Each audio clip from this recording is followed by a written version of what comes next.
Okay, so this is definitely the most impromptu of all impromptu videos. But I was just perusing Netflix, right? And I was looking at the new releases. And one of the new releases is Buying Beverly Hills, which is a kind of reality show. So it's kind of focused around Mauricio Umansky, who, if you are into the Real Housewives series at all, he is the husband of Kyle from Real Housewives of Beverly Hills. So he has his own kind of real estate agency business based in Beverly Hills, but apparently like they have agencies all over the world. Like I couldn't even believe it. I was like, oh my gosh, what? Because like I'm a huge Real Housewives fan. I love them all. Like there's not been, I don't think there probably has, but I don't think there has. I can't think of one. Just give me a bunch of privileged, wealthy, most likely very unhappy in their marriage, women who get way too invested in all of the petty shit because they've got nothing else really going on in their life of any depth to really focus on. You give me a bunch of these women and I will happily watch them argue all day, and they argue about the most petty things, which makes me feel so good about my own life.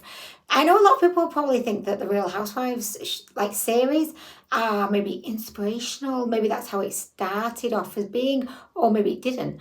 Maybe it started off being like a glimpse into the world of the wealthy women who are mostly kept by their husbands. And what it's actually showing us is, for the most part, they are very miserable, like very miserable indeed. You could have a million pairs of Louis Vuitton shoes. I don't know if Louis Vuitton does shoes. I know nothing about luxury stuff. You could have like all of the pairs of Louboutins ever, or that little tiny, I don't know who made it. It was that bag designer who sells their bags for ridiculous prices. You know the ones I mean. I think you have to be on some kind of waiting list, or you need to be like approved to get a bag. I mean, what kind of bullshit is that? But anyway, side note. So Mauricio is married to Kyle, who's one of long-standing. I don't know. She'd been in the Real Housewives of BH for ages. So now he's come out. He's got his own show on Netflix, all about his agency. It's basically like very similar. Like I've only watched the first episode. And I don't know if I'll watch more. I will. I'm definitely going to watch more. I'm definitely watching more, even though I am just about to rip it apart. But I think that's why we love these kinds of shows, because I like feeling frustrated at rich, wealthy, privileged people. It just makes me feel much better about my own life, Like I would not change my life for theirs, ever, because I just feel like they have nothing. No, I shouldn't say they. Right? That's very generalistic. But I don't know, I feel like the words vapid comes to mind. Okay. Oh, by the way, just while we're on the subject of Real Housewives, my favourite 2 series ever will kind of hit me from out of the blue, because they're definitely not like, the main ones like New York, Orange County, Beverly Hills.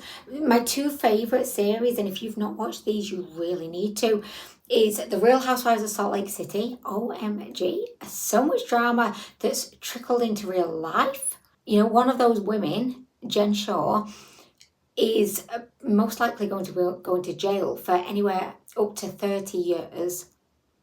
I mean, it's crazy. So I'm going to have to do a whole video on this, but Real Housewives of Salt Lake City are amazing. Like, there's so much drama. And that's what we all want, isn't it? We want arguments.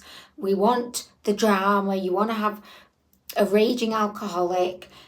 Just loads and loads of petty shit. So my second favourite series is one that I'm actually currently in the middle of, and it's The Real Housewives of Potomac.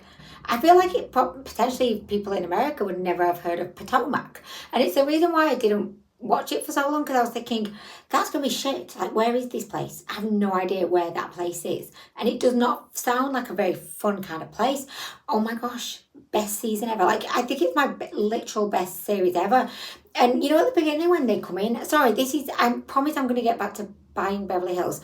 But at the beginning, like, they all do their little tagline, like holding a dildo or whatever it is they're holding. I'd love it. Why don't they do that in the next one? Andy Cohen needs to have them all holding dildos. They'll think they're holding diamonds, peaches, but they will superimpose like the biggest, baddest, thickest, girthiest dildo ever.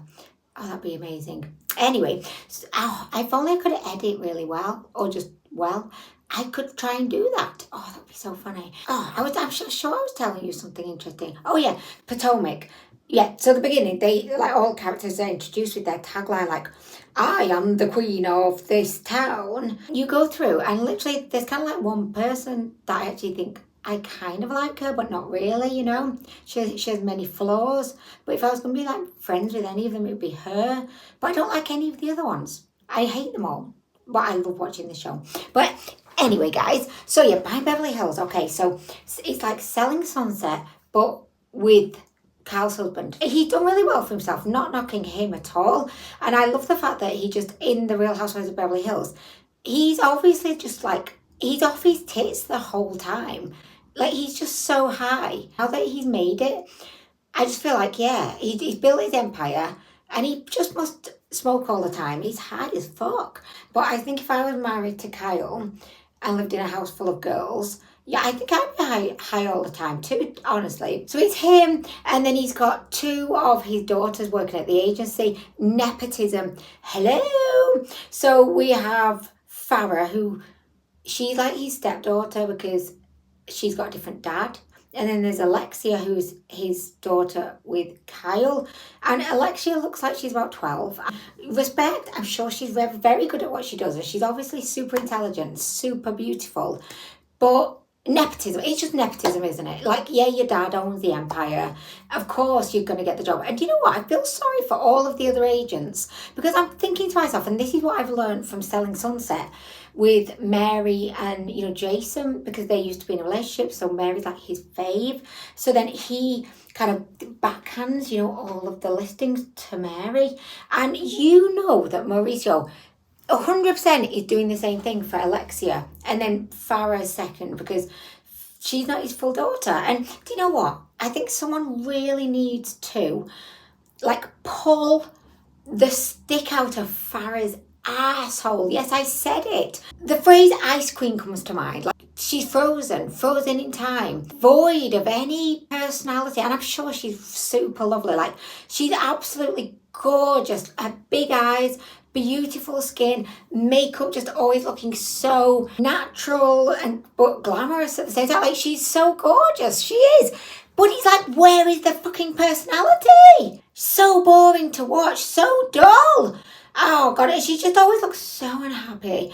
I don't want to judge anyone's life as being great just because they've got money and a great job and, you know, a family that love them.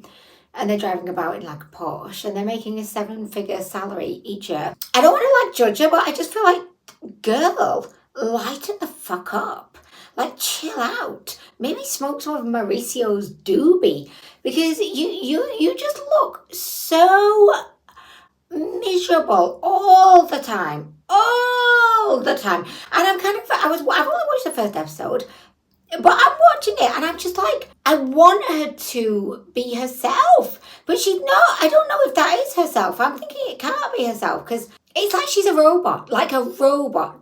Really, that's the best way I can describe her. There's no emotion being shown on her face, and I know she could have a lot of Botox, but I just don't think that it makes a difference. I just think she probably just came out of Kyle's vagina, just like, ugh.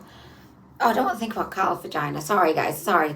Okay, so I feel like if I was a real estate agent, there is no way I would want to work for a brokerage where there was like a parent owned it and then they had their kids working there, because especially like real estate is super competitive. There's not that many houses, like I wouldn't imagine, in Beverly Hills coming on the market each year. It's not a huge place and the houses are like mansions, so they take up a lot of room and they cost a lot of money.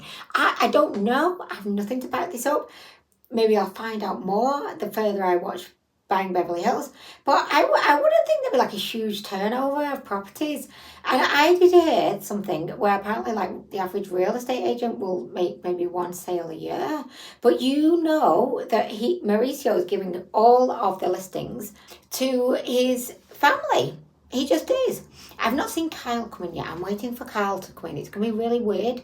You know, seeing Kyle, but it's like she's not the centre of attention. I'm sure she will make sure she is the centre of attention. But do you know what? I'd happily replace Farrah with Kyle.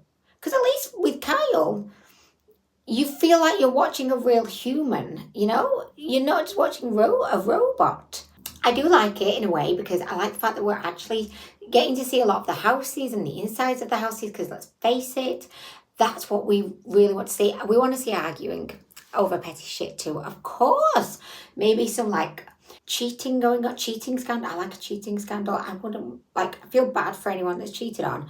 I love watching it though. I really do. You've got the girl that's pregnant. She's going to pop at some point. Again, she doesn't really show that many facial expressions either. I feel like to work in real estate well, I've not really seen many real estate men, but in maybe like Southern California, I feel like if you're a man and you're in real estate, you're a douchebag because that's the vibe I'm getting from all of these, you know, the men in real estate from these shows. So anyway, guys, yeah, I just wanted to like come on it. I felt incensed. I was like, oh my gosh, like, is this the bottom of the barrel now?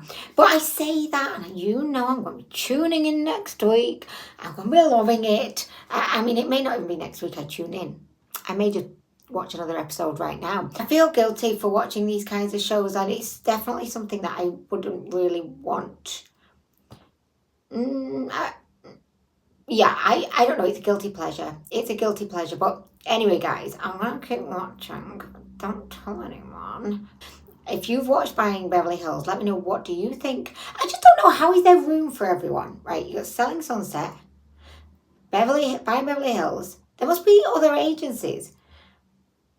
I just think like they're trying to sell this idea and the lifestyle of a real estate agent as being like uber luxurious, like super glamorous, but you know for a fact that none of those people are selling houses. They're not selling houses. They're having to like fight it out to get listings. It's a dog eat dog world.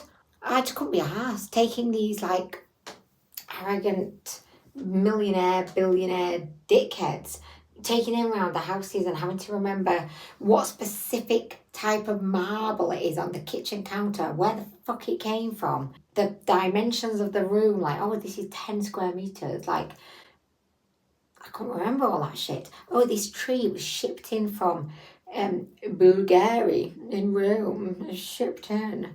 Anyway, guys, I am going to go, but I just wanted to like, oh my gosh, have a little teet about Buying Beverly Hills. I don't know if you're watching it. Is it your thing?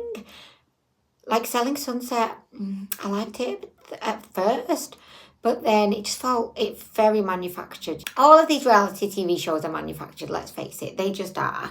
But I just felt like Selling Sunset, it was like that one storyline, you know, the last couple of series, just the one storyline about Christine pissing everyone off. And it was just like a bit... It was so repetitive. And I know the Real Housewives series, they're the most repetitive. They could drag out a very like basic argument for a whole season. Like, oh, I didn't get invited to the gala. I didn't get invited. Where's my text? Or I was having an event. You didn't come. You RSVP'd, but then you went to Monique's event instead. Like, they could fucking stretch it out. But I love it. Oh my gosh, I love it. So this is my nightly routine. We get the boys to bed. I grab myself some snacks, yogurt with granola with loads of fruit, and then I have about 10 Ryvitas, dark rye with butter. Oh, I know a lot of people would think, oh my gosh, that does not sound great. It's amazing. You need to try it. The dark rye Ryvita are the best. I love it. Anyway, so I get my snacks. I lay myself on my bed, get all nice and cozy, put my candle on, incense. I just disappear into the world of shenanigans, housewife shenanigans, and it just makes me feel so much better on my day. Like, no matter like what kind of day I've had, if I've had like a really challenging day, shit day, up and down day, happy day, kids have been really like tricky kind of day, I hate my husband kind of day, my cats are doing my head in, like whatever kind of day I've had, it just makes me like end the day on a very like happy note, because I just think, yeah, I have problems, but then these rich, wealthy people who live in mansions and drive about in Porsches and are very beautiful and looked after, and a lot of them don't have to go out and work in a job that they hate every single day. Like, they're unhappy. They're unhappy, but I'm not unhappy. It makes me feel great. Anyway, guys, I am going to go. Thank you so much for watching, and I'll see you in the next one. Bye!